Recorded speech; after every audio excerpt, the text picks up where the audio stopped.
ಮಾಧ್ಯಮ ಮಿತ್ರರಿಗೆ ಪತ್ರಿಕಾಗೋಷ್ಠಿಗೆ ಸ್ವಾಗತವನ್ನು ಕೊಡ್ತೀನಿ. ಈ ಪತ್ರಿಕಾಗೋಷ್ಠಿಯಲ್ಲಿ ಕೆಆರ್ಎಸ್ ಪಕ್ಷದ ಗೌರವಾಧ್ಯಕ್ಷರಾದ ರವಿಕೃಷ್ಣ ರೆಡ್ಡಿ ಅವರಿದ್ದಾರೆ, ಪಕ್ಷದ ರಾಜ್ಯ ಉಪಾಧ್ಯಕ್ಷರಾದಂತಹ ಮಂಜುನಾಥ್ ಅವರಿದ್ದಾರೆ, ಪಕ್ಷದ ರಾಜ್ಯ ಕಾರ್ಯದರ್ಶಿಗಳಾದಂತಹ ಮೂರ್ತಿರವರು, SC/ST ಘಟಕದ ಪ್ರಧಾನ ಕಾರ್ಯದರ್ಶಿ ನರಸಿಂಹರಾಜ್ರವರು, ಜಿಲ್ಲಾ ಉಪಾಧ್ಯಕ್ಷರಾದಂತಹ ಪ್ರದೀಪ್ ಕುಮಾರ್ ಹಾಗೂ ಜಿಲ್ಲಾ ಉಪಾಧ್ಯಕ್ಷ ಪ್ರಧಾನ ಕಾರ್ಯದರ್ಶಿಗಳಾದ ರಘುನಾಥ್ ಅವರು ರಾಜ್ಯದಿದ್ದಾರೆ. ಈಗ ನನ್ನ ಹೆಸರು ಜೀವನ್ ಅಂತ ಹೇಳಿ ಕೆಆರ್ಎಸ್ ಪಕ್ಷದ ರಾಜ್ಯ ಜಂಟಿ ಕಾರ್ಯದರ್ಶಿ ಹಾಗೂ ಮಾಧ್ಯಮ ಸಂಯೋಜಕ. ಈಗ ಪತ್ರಿಕಾಗೋಷ್ಠಿ ಉದ್ದೇಶಿಸಿ ಗೌರವಾಧ್ಯಕ್ಷ ಮಾತಾಡಬೇಕು. ತುಮಕೂರಿನ ಎಲ್ಲ ಮಾಧ್ಯಮ ಮಿತ್ರರಿಗೆ ನಮಸ್ಕಾರ. ಇಷ್ಟೊತ್ತು ನಮ್ಮನ್ನ ಪರಿಚಯ ಮಾಡಿಕೊಟ್ಟಂತವರು ನಿಮ್ಮದೇ ಜಿಲ್ಲೆಯ ತುರುವೇಕೆರೆ ತಾಲೂಕಿನ ಮೂಲದವರು ಜೀವನ್ ಅಂತ. ಅವರು ಅವರ ತಂದೆಯವರು ಸಹ ಪತ್ರಕರ್ತರಾಗಿದ್ದರು. ಅವರನ್ನು ಸಹ ಒಂದು ಪ್ರಕಟಣಾ ಸಂಸ್ಥೆಯನ್ನು ನಡೆಸ್ತಾರೆ. ನಮ್ಮ ರಾಜ್ಯ ಜಂಟಿ ಕಾರ್ಯದರ್ಶಿ, ಒಳ್ಳೆಯ ಯುವಕ. ಅವನ ಬಗ್ಗೆ ಬಹುಶಃ ಫೇಸ್ಬುಕ್ ಅಲ್ಲಿ, ಯೂಟ್ಯೂಬ್ ಅಲ್ಲಿ ನೀವೆಲ್ಲ ಕೆಲವೊಂದು ವಿಚಾರಗಳಲ್ಲಿ ನಾನು ಜೀವನ್ ಅಂತ ಮಾತಾಡ್ತಾರೆ, ಇಂಟ್ರೊಡ್ಯೂಸ್ ಮಾಡ್ಕೊಳ್ತಾರೆ.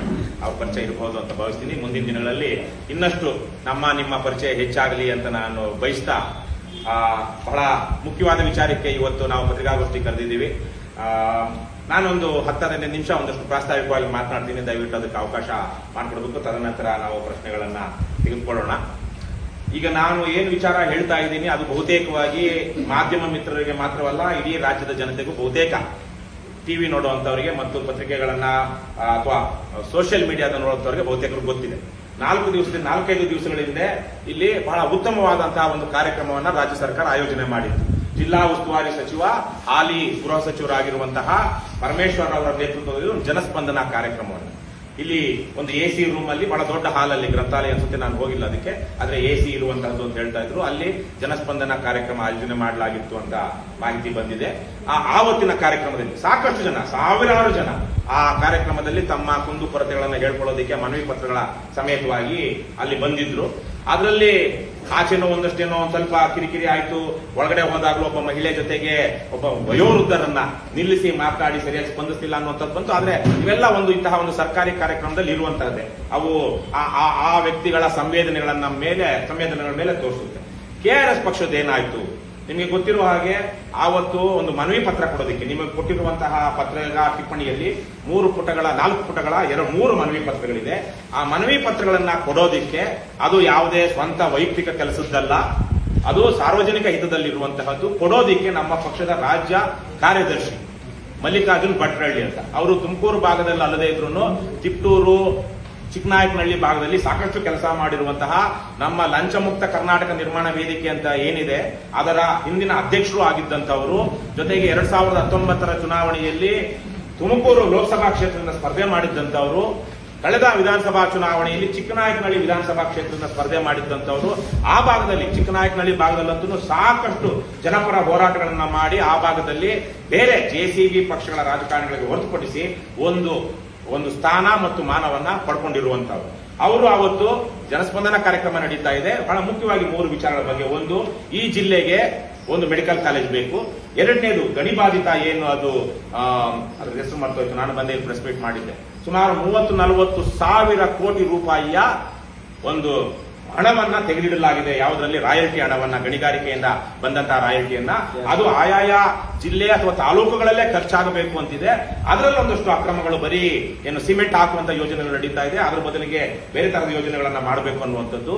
ಮತ್ತು 3ನೇದಾಗಿ, ಇಲ್ಲಿರುವಂತಹ ಜಿಲ್ಲಾಧಿಕಾರಿ ಅವರ ಮೇಲೆ ನಾನು ನಿಮ್ಗೆ ಗೊತ್ತಿರಬಹುದು, ಇಲ್ಲೇ ಪ್ರೆಸ್ ಮೀಟ್ ಮಾಡಿದ್ದೆ, ಅವರ ಎಂತಹ ಭ್ರಷ್ಟೆ ಮತ್ತು ಅಯೋಗ್ಯ ಅನ್ನುವಂತಹದ್ದು. ಆ ಹುದ್ದೆಯಲ್ಲಿರುವುದಕ್ಕೆ ಜಿಲ್ಲಾಧಿಕಾರಿ ನಾಲಾಯಕ. ಯಾಕಂದ್ರೆ ಅವರದೇ ಅಧೀನದಲ್ಲಿರುವಂತಹ ವ್ಯಕ್ತಿ ಅವರ ಸಹಿಯನ್ನ, ಡಿಜಿಟಲ್ ಸಹಿಯನ್ನ ದುರುಪಯೋಗ ಮಾಡಿಕೊಂಡು ಅವರು ಸಸ್ಪೆಂಡು ಆಗದೆ, ಇವರು ಟ್ರಾನ್ಸ್ಫರ್ ಆಗದೆ ಇರುವಂತದ್ದು ನಾವು ನೋಡಿದ್ವಿ. ಅದೇ ತರಕ್ಕೆ ಇಲ್ಲಿ ತುಮಕೂರು ಭಾಗದಲ್ಲಿ, ತುಮಕೂರು ಜಿಲ್ಲೆಯಲ್ಲಿ ಇರುವಂತಹ SP ಸಹ ಅವರು ತಮ್ಮ ಅಧೀನ ಅಧಿಕಾರಿಗಳನ್ನ ರಕ್ಷಣೆ ಮಾಡ್ತಾ ಇದ್ದಾರೆ, ಭ್ರಷ್ಟರನ್ನ ಮತ್ತು ಕ್ರಿಮಿನಲ್ ಮನೋಭಾವದ ಅಧಿಕಾರಿಗಳನ್ನ. ಉಳಿಯಾರ್ನಲ್ಲಿ ನಡೆದಂತಹ ಲಾಕಪ್ ಇಂದ ಹೊರಗೆ ಅವರು ಪ್ರಾಣ ಬಿಟ್ಟಿದ್ದು. ಈ ತರಹದ ಕೆಲವೊಂದು ಪ್ರಕರಣಗಳಲ್ಲಿ ಇವರು ಸರಿಯಾಗಿ ಕರ್ತವ್ಯ ನಿರ್ವಹಿಸ್ತಾ ಇಲ್ಲ, ಹಾಗಾಗಿ ಅವರನ್ನ ಬದಲಾವಣೆ ಮಾಡಿ ಅಂತ. ಇದರಲ್ಲಿ 3ರಲ್ಲೂ ಯಾವುದೇ ಸ್ವಹಿತಾಸಕ್ತಿ ಮಲ್ಲಿಕಾರ್ಜುನ್ ಅವ್ರಿಗೆ ಇರಲಿಲ್ಲ. ಮತ್ತು ಅಲ್ಲಿ ಇದ್ದಂತವ್ರು, ಅವರ ಜೊತೆಗೆ ಇದ್ದಂತವರು ನಮ್ಮ ಪಕ್ಷದ ಇನ್ನೊಬ್ಬ ಉಪಾಧ್ಯಕ್ಷರಾಗಿರುವಂತಹ, ರಾಜ್ಯ ಉಪಾಧ್ಯಕ್ಷರಾಗಿರುವಂತಹ ಸೋಮಸುಂದರ್ ಅವರು, ಮೈಸೂರಿನವರು. ಅವರು ಬಾಗಲಕೋಟೆ ಉಪಚುನಾವಣೆಯ ಚುನಾವಣಾ ಪ್ರಚಾರ ಮಾಡಿಕೊಂಡು ತುಮಕೂರು ಬಂದಾಗ, ಅವರು ತುಮಕೂರಿನಲ್ಲಿ ಒಂದು ದಿವಸ ಇದ್ದು ಹೋಗೋದಿಕ್ಕಿದ್ದಾಗ ಇಲ್ಲಿ ಕಾರ್ಯಕ್ರಮ ಇದೆ ಅಂತೇಳಿ ನನಗೆ ಗೊತ್ತಾದಂಗೆ ಅವ್ರ ಜೊತೆ ಆದಂತವ್ರು. ನಿಮ್ಗೆಲ್ಲ ಗೊತ್ತಿದೆ ಅಲ್ಲಿ ಏನ್ ನಡೀತು ಅಂತ. ಈ ರಾಜ್ಯ ಕಂಡಂತ ಅತ್ಯಂತ ಭ್ರಷ್ಟ ಮತ್ತು ಅದಕ್ಷ ಗೃಹ ಸಚಿವ ಜಿ ಪರಮೇಶ್ವರ್. ನಾವಿಲ್ಲಿ ಹಲವಾರು ವಿಚಾರಗಳನ್ನ ಹೇಳ್ತೀವಿ. ಇಡೀ ರಾಜ್ಯದಲ್ಲಿ ಎರಡನೇ ಅತಿ ದೊಡ್ಡ ಜಿಲ್ಲೆ ತುಮಕೂರು ಜಿಲ್ಲೆ. ತುಮಕೂರು ಜಿಲ್ಲೆಗೆ ಈ ಹೊತ್ತಿಗೂ ಈ ರಾಜ್ಯದ ಉಪಮುಖ್ಯಮಂತ್ರಿ ಆಗಿದ್ದಂತಹ ವ್ಯಕ್ತಿಗೆ ಹಿಂದೊಮ್ಮೆ ಉನ್ನತ ಶಿಕ್ಷಣ ಸಚಿವರಾಗಿದ್ದಂಥವರಿಗೆ ಅವರದೇ ವ್ಯಾಪ್ತಿ ಬರಬಹುದಿತ್ತು ಮೆಡಿಕಲ್ ಕಾಲೇಜು. ಹಿಂದೊಮ್ಮೆ ಗೃಹ ಸಚಿವರಾಗಿದ್ದಂಥವ್ರಿಗೆ, ಹಾಲಿ ಗೃಹ ಸಚಿವರಾಗಿರುವಂತವರಿಗೆ ಇಂತಹ ಬಲಾಢ್ಯರು ಇರುವಂತಹ KN ರಾಜಣ್ಣ, ಇಲ್ಲಿ ಬಹಳ ದೊಡ್ಡ ಬಲಿಷ್ಠ ರಾಜಕಾರಣಿ, ಅವ್ರದ್ದು ಇವತ್ತು ಹುಟ್ಟುದಬ್ಬ, ಅವರಿಗೆ ಶುಭವಾಗಲಿ ಅಂತ ನಾನು ಹಾರೈಸ್ತೀನಿ. ಇಂತಹ ದೊಡ್ಡ ದೊಡ್ಡ ವ್ಯಕ್ತಿಗಳಿರುವಂತಹ ತುಮಕೂರು ಜಿಲ್ಲೆಗೆ ಒಂದು ಸರ್ಕಾರಿ ಮೆಡಿಕಲ್ ಕಾಲೇಜು ತರುವಂತಹ ಮನಸ್ಥಿತಿಯಾಗಲಿ, ಚಿತ್ತಶುದ್ಧಿಯಾಗಲಿ, ಪ್ರಾಮಾಣಿಕತೆಯಾಗಲಿ, ಜನಪರ ಕಾಳಜಿಯಾಗಲಿ ಇಲ್ಲದೆ ಇರುವಂತವರು ಇವತ್ತಿನ ತುಮಕೂರು ಜಿಲ್ಲಾ ಉಸ್ತುವಾರಿ ಸಚಿವ ಜಿ ಪರಮೇಶ್ವರ್ ಅವರು. ಗದಗ ಕೇವಲ 4 ತಾಲೂಕುಗಳಿರುವಂತದ್ದು, ಹಾವೇರಿ 5-6 ತಾಲೂಕುಗಳು, ಸಣ್ಣ ಸಣ್ಣ ಜಿಲ್ಲೆಗಳು, ಕೊಡಗಿಗಿದೆ. ರಾಜ್ಯದಲ್ಲಿ ಎಲ್ಲೆಲ್ಲಿ ಮೆಡಿಕಲ್ ಕಾಲೇಜ್, ಸರ್ಕಾರಿ ಮೆಡಿಕಲ್ ಕಾಲೇಜ್ ಇಲ್ಲ ಅಂದ್ರೆ ಕೋಲಾರದಲ್ಲಿಲ್ಲ, ಯಾಕಂದ್ರೆ ಜಾಲಪ್ಪ ಅವ್ರ ಕಾರಣಕ್ಕಾಗಿ, ತುಮಕೂರಿನಲ್ಲಿಲ್ಲ ಪರಮೇಶ್ವರ್ ಅವ್ರ ಕಾರಣಕ್ಕಾಗಿ, ಬಾಗಲಕೋಟೆಯಲ್ಲಿಲ್ಲ ಚರಂತಿಮಠ ಕಾರಣಕ್ಕಾಗಿ, MB ಪಾಟೀಲ್ ಕಾರಣಕ್ಕಾಗಿ ಬಿಜಾಪುರದಲ್ಲಿಲ್ಲ, ಶಾಮನೂರು ಶಿವಶಂಕರಪ್ಪ ಕಾರಣಕ್ಕಾಗಿ ದಾವಣಗೆರೆಯಲ್ಲಿಲ್ಲ, ಚಿತ್ರದುರ್ಗದ ಬೃಹನ್ಮಠದ ಕಾರಣಕ್ಕಾಗಿ ಚಿತ್ರದುರ್ಗದಲ್ಲಿಲ್ಲ. ಈ ತರಹಕ್ಕೆ ಎಲ್ಲೆಲ್ಲಿ ಬಲಾಟಿದ್ದಾರೋ ಅಲ್ಲೆಲ್ಲಿ ಸರ್ಕಾರಿ ಮೆಡಿಕಲ್ ಕಾಲೇಜ್ ಬಂದಿಲ್ಲ. ಇವರೆಲ್ಲರೂ ಸರ್ಕಾರಿ ಮೆಡಿಕಲ್ ಕಾಲೇಜ್ ಬಂದ್ರೆ ನಮ್ಮ ಆಸ್ಪತ್ರೆಗೆ ಬರುವಂತವ್ರು ಕಡಿಮೆ ಆಗ್ತಾರೆ, ನಮ್ಮ ಮೆಡಿಕಲ್ ಕಾಲೇಜಿನ ಇದು ಪ್ರಾಮುಖ್ಯತೆ ಕಡಿಮೆ ಆಗುತ್ತೆ, ನಮ್ಮ ಆಮದನಿ, ನಮಗ್ ಬರುವಂತ ಆದಾಯ ಕಡಿಮೆ ಆಗುತ್ತೆ ಅನ್ನುವಂತ ಏಕೈಕ ಜನವಿರೋಧಿ ಕಾರಣಕ್ಕಾಗಿ ಬಲಾಢ್ಯ ಬಲಿಷ್ಠ ರಾಜಕಾರಣಿಗಳು, ದೊಡ್ಡ ದೊಡ್ಡ ಕಾರ್ಪೊರೇಟ್ ಕಂಪನಿಗಳಲ್ಲಿ ಉಡುಪಿ ಮತ್ತು ಮಂಗಳೂರಲ್ಲಿ ಯಾಕೆ ಸರ್ಕಾರಿ ಮೆಡಿಕಲ್ ಕಾಲೇಜ್ ಇಲ್ಲ, ಇದೇ ಕಾರಣಕ್ಕಾಗಿ. ಹಾಗಾಗಿ ದುಡ್ಡಿರುವಂತವರು ಬಲಾಢ್ಯ ರಾಜಕಾರಣಿಗಳು ಅಲ್ಲಲ್ಲಿ ಸರ್ಕಾರಿ ಮೆಡಿಕಲ್ ಕಾಲೇಜ್ ಬರೋದಕ್ಕೆ ಬಂದು ಬಿಟ್ಟಿಲ್ಲ. ಬೀದರಲ್ಲಿದೆ, ರಾಯಚೂರಲ್ಲಿದೆ, ಗುಲ್ಬರ್ಗದಲ್ಲಿದೆ, ಕಾರವಾರದಲ್ಲಿದೆ, ಬೇರೆ ಬೇರೆ ರಾಜ್ಯದ ಯಾವುದೇ ಸಣ್ಣ ಸಣ್ಣ ಜಿಲ್ಲೆ ತಗೊಳ್ಳಿ, ಒಂದು 10-12 ಕಡೆ ಬಿಟ್ರೆ ಇನ್ನೆಲ್ಲ ಕಡೆ ಬಂದಿದೆ. ಇಂತಹ ಒಂದು ಅದಕ್ಷ ಗೃಹ ಸಚಿವರು ಪರಮೇಶ್ವರ್ ಅವರು ಆವತ್ತು ಅವರು ನಡೆದುಕೊಂಡದ್ದನ್ನು ನೇರವಾಗಿ ಅಲ್ಲಿ ನೀವೆಲ್ಲ ಮಾಧ್ಯಮದವರು ಇದ್ರಿ, ಎಲ್ಲ ಗೊತ್ತಿರುವಂತದ್ದು. ನನ್ನ ವಿಚಾರ ಒಂದಷ್ಟು ಹೇಳ್ತೀನಿ. ಮಾಧ್ಯಮದವರು ಇದ್ರಿ, ಕೇವಲ ಒಬ್ರಿಬ್ರಲ್ಲ, ಸಾರ್ವಜನಿಕ ಸಭೆ ಅದು, 10,000 ಜನ ಸಾರ್ವಜನಿಕರು ವಿಡಿಯೋ ಮಾಡ್ತಾ ಇದ್ರು. ಆದರೆ ಇವರು ಮಲ್ಲಿಕಾರ್ಜುನ್ ಅವರು ಅವ್ರ ಜೊತೆಗೆ ಮಾತಾಡ್ತಿರುವಾಗ ಇನ್ನೊಬ್ಬ ನಮ್ಮ ಪಕ್ಷದ ಉಪಾಧ್ಯಕ್ಷ ಸೋಮ್ ಸುಂದರ್ ಅವರು ವಿಡಿಯೋ ಮಾಡ್ತಿದ್ದನ್ನ ನೋಡಿ, ನಿಲ್ಸೋ ಕ್ಯಾಮ್ರಾ ಕೈ ಮಾಡಿದ್ದಾರೆ ಪರಮೇಶ್ವರ್. ನೇರವಾಗಿ ಏನಂತಾರೆ ಅದಲ್ವಾ, ತೆಗಿಯ ಕ್ಯಾಮ್ರಾ. ಯಾವ ರೀತಿಯ ದುರ್ವರ್ತನೆಯನ್ನ ಇವರು ತೋರಿದ್ದಾರೆ ಅಂದ್ರೆ, ಇವರಿಗೆ ಬಂದಿರುವುದು ಆ ದುರ್ವರ್ತನೆ, ಇವರ ಗುಣ ಎಲ್ಲಿದೆ ಅಂದ್ರೆ ಕಾಂಗ್ರೆಸ್ನ ಮೂಲದಲ್ಲಿ. ಕಾಂಗ್ರೆಸ್ನ ಮಹಾನ್ ನೆಪೋ ಕಿಡ್ ಯಾರು? ರಾಹುಲ್ ಗಾಂಧಿಯಿಂದ ಆರಂಭಿಸಿ ಇಲ್ಲಿ ತನಕ ಇಡೀ ಕಾಂಗ್ರೆಸ್ ಪಕ್ಷ ವಂಶ ಪಾರಂಪರ್ಯ ರಾಜಕಾರಣದಲ್ಲಿ ನರಳುತ್ತಾ ಇದೆ. ಆ ಪಕ್ಷಗಳಲ್ಲಿ ಅದೆಷ್ಟೇ ಅಲ್ಲ, ನಮ್ಮ ಕರ್ನಾಟಕದಲ್ಲಿ JCB ಅಂತ ನಾವೇನ್ ಹೇಳ್ತೀವಿ, ಕಾಂಗ್ರೆಸ್, ಬಿಜೆಪಿ, JDS, 3 ಪಕ್ಷಗಳಲ್ಲಿ ವಂಶ ಪಾರಂಪರ್ಯ ರಾಜಕಾರಣದ ಎಂಟೈಟಲ್ಡ್ ಕಿಡ್ಸ್ ಇವತ್ತು ರಾಜ್ಯದ ರಾಜಕೀಯ ಅಧಿಕಾರವನ್ನ ಕೈಯಲ್ಲಿ ಹಿಡ್ಕೊಂಡಿದ್ದಾರೆ. ಪರಮೇಶ್ವರ್ ಅವರ ತಂದೆ ಗಂಗಾಧರಯ್ಯ ಅಂತ ಬಹಳ ಸಜ್ಜನರು, ಒಂದು ಆಗಿನ ಕಾಲದಲ್ಲಿ ಶಿಕ್ಷಣ ಸಂಸ್ಥೆಯನ್ನ ಕಟ್ಟಿದಂತವರು. ಅವರು ಕಟ್ಟಿದ ಶಿಕ್ಷಣ ಸಂಸ್ಥೆಯಲ್ಲಿಯೇ ಪರಮೇಶ್ವರ್ ಅವರು ಹೈಸ್ಕೂಲ್ ಓದಿರುವಂತಹದ್ದು, MLC ಆಗಿದ್ದಂತವರು, ಸಜ್ಜನರು, ಸಂಭಾವಿತರು. ಅವರ ಕುಟುಂಬದಲ್ಲಿ ಹುಟ್ಟಿದ ಕಾರಣಕ್ಕಾಗಿ ಪರಮೇಶ್ವರ್ ಅವರು ಇಲ್ಲಿ MLA ಆಗಿ ಮಿನಿಸ್ಟರ್ ಆದ್ರೆ ಹೊರತು ಇವರು ಯಾವುದೋ ದೊಡ್ಡ ಸಾಧನೆಯನ್ನ ಮಾಡಿ, ಜನಪರ ಹೋರಾಟವನ್ನ ಮಾಡಿ, ಜನರ ಕಷ್ಟಗಳಿಗೆ ಸ್ಪಂದಿಸಿ ಜನ ಅವರನ್ನು ಆಯ್ಕೆ ಮಾಡ್ಕೊಂಡಿದ್ದಲ್ಲ. ಗಂಗಾಧರಯ್ಯನವರು MLC ಆಗಿದ್ದ ಕಾರಣಕ್ಕಾಗಿ ಅವರ ಮಗ ಹೇಗೆ ಇವತ್ತು ಯತೀಂದ್ರ ಅನ್ನುವಂತ ಒಬ್ಬ ವ್ಯಕ್ತಿ MLC ಆಗಿದ್ದಾರೋ, Vijayendra, Raghavendra ಅನ್ನುವಂಥವ್ರು MLAಗಳಾಗಿದ್ದಾರೋ, Kumaraswamy ಆದಿಯಾಗಿ Prajwal, Suraj ಅನ್ನುವಂಥವರೆಲ್ಲ MLA MP ಗಳಾದ್ರು, ಅದೇ ತರಹಕ್ಕೆ ಇವತ್ತು ನೆಪೋಟಿಸಂ ಬೇಬೀಸ್ ಅಂತಾರೆ. ಅಂದ್ರೆ ಸ್ವಜನ ಪಕ್ಷಪಾತ, ಕುಟುಂಬ ರಾಜಕಾರಣ ಮಾಡುವಂತಾರೆ. ನೇಪಾಳದಲ್ಲಿ ಇಂತಹ ವ್ಯಕ್ತಿಗಳ ವಿರುದ್ಧ ಎದ್ದು ನಿಂತೆ ಯುವಕರಲ್ಲಿ ಇವತ್ತು ದಂಗೆ ಎದ್ದು ಅಲ್ಲಿ ಕ್ರಾಂತಿ ಮಾಡಿದ್ದು ಅಂತಹ ಪರಮೇಶ್ವರ್ ಅವರ ಬಗ್ಗೆ ಇನ್ನೊಂದೆರಡು ವಿಚಾರ ನಾನು ಹೇಳ್ಬೇಕು, ತುಂಬಾ ನೋವಿನ ವಿಚಾರ. ಅವರು 1999ರಿಂದ 2004 ತನಕ SM ಕೃಷ್ಣರಾವ್ ಅವರ ಅವಧಿಯಲ್ಲಿ ಯಾವ ಸಚಿವರಾಗಿದ್ರು? ಉನ್ನತ ಶಿಕ್ಷಣ ಸಚಿವರಾಗಿದ್ರು. ಉನ್ನತ ಶಿಕ್ಷಣ ಇದರಲ್ಲಿನೇ ಮೆಡಿಕಲ್ ಕಾಲೇಜು, ಇಂಜಿನಿಯರಿಂಗ್ ಕಾಲೇಜುಗಳ ಉಸ್ತುವಾರಿ ಅಥವಾ ಅದರ ಜವಾಬ್ದಾರಿ ಬರುತ್ತೆ. ಬಹುಶಃ ಕರ್ನಾಟಕದ ಇತಿಹಾಸದಲ್ಲೇ ಕಂಡು ಕೇಳರಿಯದಂತ ದುರ್ವರ್ತನೆಯನ್ನ ತೋರದಂತವರು, ಅನೈತಿಕತೆಯನ್ನ ಪ್ರದರ್ಶನ ಮಾಡಿದಂತವರು. ಆ ವಿಚಾರವಾಗಿ ಪರಮೇಶ್ವರ್ ಅವರು ಹೇಗೆ ಮಧ್ಯಾಹ್ನಕ್ಕೆ ಸರ್ಕಾರದಿಂದ ನಾವು ಯಾವುದೇ ರೀತಿಯಲ್ಲಿ ಇಂಜಿನಿಯರಿಂಗ್ ಮೆಡಿಕಲ್ ಕಾಲೇಜುಗಳಲ್ಲಿ ಫೀಸ್ ಜಾಸ್ತಿ ಮಾಡೋದಿಲ್ಲ ಅಂತ ಸರ್ಕಾರದ ಮಂತ್ರಿಯಾಗಿ ಇವರು ಪತ್ರಿಕಾಗೋಷ್ಠಿ ಮಾಡ್ತಾರೆ. ಸಂಜೆಗೆ ರಾಜ್ಯದಲ್ಲಿರುವಂತಹ ಎಲ್ಲ ಕ್ಯಾಪಿಟೇಷನ್ ಕುಳಗಳನ್ನ ಕರ್ಕೊಂಡು SM ಕೃಷ್ಣರವರ ಹತ್ರ, ಇವರ ನೇತೃತ್ವದಲ್ಲಿ, ಉನ್ನತ ಶಿಕ್ಷಣ ಸಚಿವರ ನೇತೃತ್ವದಲ್ಲಿ SM ಕೃಷ್ಣ ಮುಖ್ಯಮಂತ್ರಿ ಹತ್ರ ನಿಯೋಗ ಹೋಗುತ್ತೆ. ಅಲ್ಲಿ ಹೋಗಿ ಏನ್ ಹೇಳುತ್ತೆ ಪರಮೇಶ್ವರ್ ಅವರು, ಏನ್ ಹೇಳ್ತಾರೆ, ನಮಗೆ ಮೆಡಿಕಲ್ ಕಾಲೇಜು, ಇಂಜಿನಿಯರಿಂಗ್ ಕಾಲೇಜ್ ನಡೆಸೋರಿಗೆ ನಮಗೆ ಕಷ್ಟ ಆಗಿದೆ, ಇಷ್ಟು ಕಡಿಮೆ ಫೀಸ್ ಅಲ್ಲಿ ನಡ್ಸಕ್ ಆಗೋದಿಲ್ಲ, ಫೀಸ್ ಜಾಸ್ತಿ ಮಾಡ್ತಾರೆ ಅಂತ. Conflict of interest. ಇವರು ಬೇರೆ ಬೇರೆ ದೇಶದಲ್ಲಿ PhD ಮಾಡಿರೋರು, ನಮ್ಮ ದೇಶದಲ್ಲಿ MSc ಮಾಡಿಕೊಂಡು PhD ಮಾಡಿರೋರು, ಅಥ್ಲೀಟ್ ಆಗಿದ್ದಂಥವ್ರು, ಒಲಿಂಪಿಕ್ಸ್ಗೂ ಸಹ ಇವ್ರಿಗೆ ಟ್ರೈನಿಂಗ್ಗೆ ರೆಡಿ ಆಗಿದ್ದವರು ಒಂದು ಕಾಲದಲ್ಲಿ. ಪರಮೇಶ್ವರ್ ಸಣ್ಣ ಕುಟುಂಬದ ಹಿನ್ನೆಲೆ ಆಗಲಿ, ಸಣ್ಣ ತಿಳುವಳಿಕೆ ಇರುವಂತಹ ಮನುಷ್ಯ ಆಗಲಿ ಅಲ್ಲ. ಅವರು ಸಾಕಷ್ಟು ವಿದ್ಯಾವಂತರು, PhD ಮಾಡಿ ಡಾಕ್ಟರೇಟ್ ತಗೊಂಡಿರೋರು. ಕೇವಲ 5 ವರ್ಷದ MBBS ಮುಗಿಸ್ಕೊಂಡು ಡಾಕ್ಟರೇಟ್ ತಗೊಂಡಿರೋರಲ್ಲ ಅವರು. BSc ಮಾಡಿಕೊಂಡು MSc ಮಾಡಿಕೊಂಡು ಆಮೇಲೆ PhD ಮಾಡಿರುವಂತವ್ರು, ಬಹಳ ಓದಿರುವಂತವ್ರು. ಅವರು ನಡೆದುಕೊಳ್ಳುವಂತಹ ರೀತಿ, ಸೂಕ್ಷ್ಮತೆ ಇದು ಅಲ್ಲವೇ ಅಲ್ಲ. ಆ ತರಕ್ಕೆ ಮಧ್ಯಾಹ್ನ ಸರ್ಕಾರದ ವತಿಯಿಂದ ನಾವು ಜನರ ಪರವಾಗಿದ್ದೀವಿ, ನಾವು ಯಾವುದೇ ಕಾರಣಕ್ಕೂ ಫೀಸ್ ಜಾಸ್ತಿ ಮಾಡೋದಿಲ್ಲ ಅಂತೇಳಿ ಸಂಜೆಗೆ ನಿಯೋಗ ತೆಗೆದುಕೊಂಡುವಂತಹ ಭ್ರಷ್ಟ ಮನಸ್ಥಿತಿ ಇರುವಂತವರು ಪರಮೇಶ್ವರ್ ಅವರು. ಎರಡನೇದಾಗಿ ಮುಂದಿನ ಇನ್ನೊಂದು, ಇವರು ಹಿಂದೆ ಗೃಹ ಸಚಿವರಾಗಿದ್ದಾಗ ಸಿದ್ದರಾಮಯ್ಯ ಸರ್ಕಾರದಲ್ಲಿ 2.5 ಕೋಟಿ ರೂಪಾಯಿ ಹಣ, ನಗದು ಹಣ ವಿಧಾನಸೌಧದ ಆವರಣದಲ್ಲಿ ಕಾರಲ್ಲಿ ಪತ್ತೆ ಆಯಿತು. ಸಿದ್ದರಾಮಯ್ಯ ಮತ್ತು ಪರಮೇಶ್ವರ್ ಇಬ್ರು ಸೇರ್ಕೊಂಡು ಆ ಇಡೀ ಪ್ರಕರಣವನ್ನ 2.5 ಕೋಟಿ ನಗದು ಪ್ರಕರಣವನ್ನ ಮುಚ್ಚಾಕಿದ್ರು. ಯಾರ್ದು ಹಣ? ಆ ಹಣ ಯಡಿಯೂರಪ್ಪನವರ ಕುಟುಂಬಕ್ಕೆ ಸೇರಿತ್ತು. ಯಾರಿಗೆ ಕೊಡೋದಿಕ್ಕೆ ಹೋಗ್ತಾ ಇತ್ತು ಹಣ? ಯಾವುದೋ ಒಬ್ಬ ಜಡ್ಜ್ ಕೊಡೋದಿಕ್ಕೆ ಹೋಗ್ತಿತ್ತು. ಸ್ವತಃ ನಾನೇ ಸಹಿ ಹಾಕಿ ಚೀಫ್ ಜಸ್ಟಿಸ್ಗೆ ಪತ್ರ ಬರೆದಿದ್ದೀನಿ. ಆ ಹಣ ಇಂತಹ ಜಡ್ಜ್ಗೆ ಕೊಡೋದಿಕ್ಕೆ ಹೋಗ್ತಾ ಇತ್ತು. ಆ ಜಡ್ಜ್ಗೆ ಕೊಡೋದಿಕ್ಕೆ ಹೋಗ್ತಿದ್ದ ಹಣ ಕಾರಣಕ್ಕಾಗಿ ಇವತ್ತು ಯಡಿಯೂರಪ್ಪನವರ ಪರವಾಗಿ ತೀರ್ಪು ಬಂದಿದೆ ಅಂತ ಹೇಳಿ. ಆವತ್ತು ಸರಿಯಾಗಿ ಅವ್ರ ಪ್ರಕರಣವನ್ನ ವಿಲೇವಾರಿ ಮಾಡಿದ್ರೆ ಸಿದ್ದರಾಮಯ್ಯ ಮತ್ತು ಪರಮೇಶ್ವರ್, ಯಡಿಯೂರಪ್ಪ ಜೈಲಲ್ಲಿ ಇರಬೇಕಾಗಿತ್ತು. ಇಂತಹ ಪ್ರತಿಯೊಂದು ಸಂದರ್ಭದಲ್ಲೂ ಅದಕ್ಷತೆಯನ್ನ, ಅಪ್ರಾಮಾಣಿಕತೆಯನ್ನ ತೋರಿಸ್ಕೊಂಡು ಬಂದಿರುವಂತಹ ವ್ಯಕ್ತಿ, ಮದೋನ್ಮತ್ತ, ಮದ ಅಂದ್ರೆ ಏನು? ಅಧಿಕಾರದ ಮದ, ಅಹಂಕಾರದ ಮದ, ಮದೋನ್ಮತ್ತ ವ್ಯಕ್ತಿ. ಸಂವಿಧಾನ ಅಂತ ಅವರ ದೊಡ್ಡ ಏನು ಲೀಡರ್, ನೆಪೋಕಿಡ್ ನಂಬರ್ 1 ರಾಹುಲ್ ಗಾಂಧಿ ಸಂವಿಧಾನದ ಬುಕ್ ಅನ್ನ ತೋರಿಸ್ತಾರೆ. ಅಂತ ಸಂವಿಧಾನ ರಕ್ಷಕರು ಬಿಜೆಪಿಯಿಂದ ಸಂವಿಧಾನ ಏನು ಹಾಳಾಗ್ತಾ ಇದೆ ಅಥವಾ ಸಂವಿಧಾನವನ್ನು ಇವರು ತೆಗಿಬೇಕು ಅಂತ ಮಾಡ್ತಾ ಇದ್ದಾರೆ ಅಂತ ಬೊಬ್ಬೆ ಹೊಡಿತಾರೆ. ಆದರೆ ಅದೇ ಪಕ್ಷದ ಅವರದೇ ಅಧಿಕಾರದಲ್ಲಿರುವಂತಹ, ಆಡಳಿತದಲ್ಲಿರುವಂತಹ ರಾಜ್ಯದಲ್ಲಿ ಗೃಹ ಸಚಿವರಾಗಿರೋರು ಸಾರ್ವಜನಿಕವಾಗಿ ವಿಡಿಯೋ ಮಾಡೋದನ್ನ, ಅದು ಯಾರನ್ನೂ ಅಲ್ಲ, 10 ಜನ ಇರ್ತಾರೆ. ಒಬ್ಬ ಟಿ ಶರ್ಟ್ ಹಾಕೊಂಡಿದ್ದಂತ KRS ಪಕ್ಷ ಟಿ ಶರ್ಟ್ ಹಾಕೊಂಡಿದ್ದಂತ ವ್ಯಕ್ತಿಯನ್ನ ನಿಲ್ಸೋ, ತೆಗಿಯೋ ಕ್ಯಾಮ್ರಾ ಅಂತ ಕೈ ಮಾಡ್ತಾರೆ. ಅಂದ್ರೆ ಅವರ ಮನಸ್ಥಿತಿಗಳು, ಅವರ ವ್ಯಕ್ತಿತ್ವಗಳು ಯಾವ ರೀತಿ ಇದೆ ಅಂತ ತೋರಿಸುತ್ತೆ. ಹಾಗಾಗಿ ಇವರಂತೂ ಇವತ್ತಿನ ಸಂದರ್ಭದಲ್ಲಿ ಸಾಕಷ್ಟು ನೈತಿಕತೆ, ಅನೈತಿಕತೆ ಇರುವಂತಹ, ನೈತಿಕತೆಯ ಪದರವೇ ತೆಳುವಾಗಿರುವಂತಹ ಸಂದರ್ಭದಲ್ಲಿ ನಾವು ರಾಜೀನಾಮೆ ಕೇಳೋದು ಕೆಲವೊಂದೆಲ್ಲ ಆಗೋದಿಲ್ಲ. ಯಾಕಂದ್ರೆ ಎಂತೆಂತಹ ದೊಡ್ಡ ದೊಡ್ಡ ತಪ್ಪುಗಳು ಮಾಡಿರೋರು ಸಹ ಇವತ್ತು ಜೈಲ್ಗೆ ಹೋಗಿ ಬಂದಿರುವಂತಹ ಈ ರಾಜ್ಯದ ಉಪಮುಖ್ಯಮಂತ್ರಿ, ಹಲವಾರು ಕೇಸುಗಳಿರುವಂತಹ ರಾಜ್ಯದ ಮಂತ್ರಿ, ಉಪಮುಖ್ಯಮಂತ್ರಿ ಸಿದ್ದರಾಮಯ್ಯನವರ ಮೇಲೇನೆ ಇದೆ. ಹಿಂದೆ ಯಾವುದೋ ರೈಲು ಯಾವುದೋ ಒಂದು ಆಕ್ಸಿಡೆಂಟ್ ಆಗ್ಬಿಡ್ತು ಅಂತ ಹೇಳಿ ರಾಜೀನಾಮೆ ಕೊಟ್ಟಂತಹ ಒಂದು ಪರಂಪರೆ, ಲಾಲ್ ಬಹದ್ದೂರ್ ಶಾಸ್ತ್ರಿ ರಾಜೀನಾಮೆ ಕೊಟ್ಟು ರೈಲು ಆಕ್ಸಿಡೆಂಟ್ ಆಗಿದ್ದಕ್ಕೆ ರೈಲ್ವೆ ಸಚಿವರಾಗಿದ್ದಂತ ಅಂತಹ ಒಂದು ಪರಂಪರೆ ಇರುವಂತಹ ದೇಶದಲ್ಲಿ ಇವತ್ತು ವ್ಯಭಿಚಾರ ಮಾಡಿದ್ರು ಅಥವಾ ಅತ್ಯಾಚಾರ ಮಾಡಿದ್ರು ರಾಜೀನಾಮೆ ಕೊಡುವಂತಹ ಸ್ಥಿತಿ ಬಂದಿಲ್ಲ. ಹಾಗಾಗಿ ಆದ್ರೆ ನಾವು ನೈತಿಕವಾಗಿ KRS ಪಕ್ಷದವರು ಪ್ರಾಮಾಣಿಕವಾಗಿ, ಜನಪರವಾಗಿ, ಪಾರದರ್ಶಕವಾಗಿ ಹೋರಾಟ ಮಾಡ್ಕೊಂಡು ಬರ್ತಾ ಇದ್ದೀವಿ. ಪರಮೇಶ್ವರ್ ಅವರು ಮಂತ್ರಿ ಆಗೋದಿಕ್ಕೆ ಅನರ್ಹರು, ಅವರು ಅರ್ಹರಲ್ಲ. ಅವರ ಗುಣ ಒಬ್ಬ ದಾದಾ ತರಹದ ಗುಣ ಇದೆ. ಹಾಗಾಗಿ ಅವರು ರಾಜೀನಾಮೆ ಕೊಡಬೇಕು ಅಂತ ನಾವು ಆಗ್ರಹಿಸ್ತೀವಿ. ಎರಡನೇ ವಿಚಾರ, ರಾಜೀನಾಮೆ ಕೊಡೋದು ಅದು ಬಿಟ್ಟಾದ್ಮೇಲೆ ಆವತ್ತು ದೂರು ಏನ್ ದಾಖಲಾಯಿತು ಎಲ್ಲ ಜನ ನೋಡಿದ್ದಾರೆ. ಇವ್ರನ್ನ ಸೋಮಸುಂದರ್ ಅವರನ್ನ ಪೊಲೀಸ್ ಹೇಳ್ಕೊಂಡು ಹೋದ್ರು. ಇವ್ರು ವಿಡಿಯೋ ಮಾಡ್ತಾ ಇದ್ರು, 16 ಜನ ಮಾಡ್ತಾ ಇದ್ರು, ಪೊಲೀಸರು ವಿಡಿಯೋ ಮಾಡ್ಕೊಳ್ತಾ ಇದ್ರು.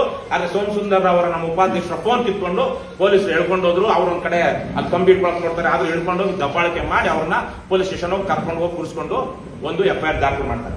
FIR ಅಲ್ಲಿ ಸೋಮಸುಂದರ್ ಅವಾಚ್ಯ ಶಬ್ದಗಳಿಂದ ಬೈದರು, ದಬ್ಬಾಳಿಕೆ ಮಾಡಿದ್ರು ಅಂತೆಲ್ಲ ಒಬ್ಬ ಮಹಿಳೆ ಮಂಜುಳಾ ಅನ್ನುವಂತ PSI ಪೊಲೀಸ್ ಸಬ್ ಇನ್ಸ್ಪೆಕ್ಟರ್ ಒಬ್ಬ ಮಹಿಳೆ ಒಂದು ದೂರು ಕೊಡ್ತಾರೆ. ನಾವು ನೋಡಿದ್ದೀವಿ ಎಷ್ಟೋ ಸಂದರ್ಭಗಳಲ್ಲಿ ಲೈಂಗಿಕವಾಗಿ ದೌರ್ಜನ್ಯ ಆಗಿರೋದಿಲ್ಲ, ಅತ್ಯಾಚಾರ ಆಗಿರೋದಿಲ್ಲ, ಅಥವಾ ಅವರನ್ನ ಜಾತಿ ನಿಂದನೆ ಮಾಡಿರೋದಿಲ್ಲ. ಆದ್ರೆ ಅಬಲರು, ಅಸಹಾಯಕರು, ದುರ್ಬಲರು ಯಾವುದೋ ಒಂದು ಬಲಾಢ್ಯ ಶಕ್ತಿಗಳ ವಿರುದ್ಧ ಹೋರಾಟ ಮಾಡುವಾಗ ನಮಗೊಂದೇನೋ ಕಾನೂನಿನಲ್ಲಿ ಏನಾದ್ರು ಶಕ್ತಿ ಪಡ್ಕೊಳ್ಳೋಣ ಅಂತ ಹೇಳಿ ಕೆಲವೊಂದು ಸಂದರ್ಭಗಳಲ್ಲಿ, ಎಲ್ಲಾ ಸಂದರ್ಭಗಳಲ್ಲ, ಕೆಲವೊಂದು ಸಂದರ್ಭಗಳಲ್ಲಿ ನಮ್ಮ ಮೇಲೆ ಅತ್ಯಾಚಾರ ಪ್ರಯತ್ನ ನಡೆಸಲಾಯಿತು, ನಮ್ಮ ಮೇಲೆ ಹಲ್ಲೆ ಮಾಡಲಾಯಿತು, ನಮ್ಮನ್ನ ಜಾತಿ ನಿಂದನೆ ಮಾಡಲಾಯಿತು ಅಂತ ದೂರು ಕೊಟ್ಟಿರೋದನ್ನ ನಾವು ನೋಡಿದ್ವಿ. ಕೆಲವೊಂದು ಯಾರು ಅಬಲರು, ಅಸಹಾಯಕರು, ನನಗೆ ಅವರ ಬಗ್ಗೆ ಕನಿಕರ ಇದೆ, ಅವರು ಆ ತರದಲ್ಲಾದ್ರೂ ಅನ್ಯಾಯದ ವಿರುದ್ಧ ಒಂದು ಹೋರಾಟಕ್ಕೆ ಇದನ್ನ ಬಳಸ್ತಾ ಇದಾರಲ್ಲ ಅಂತ.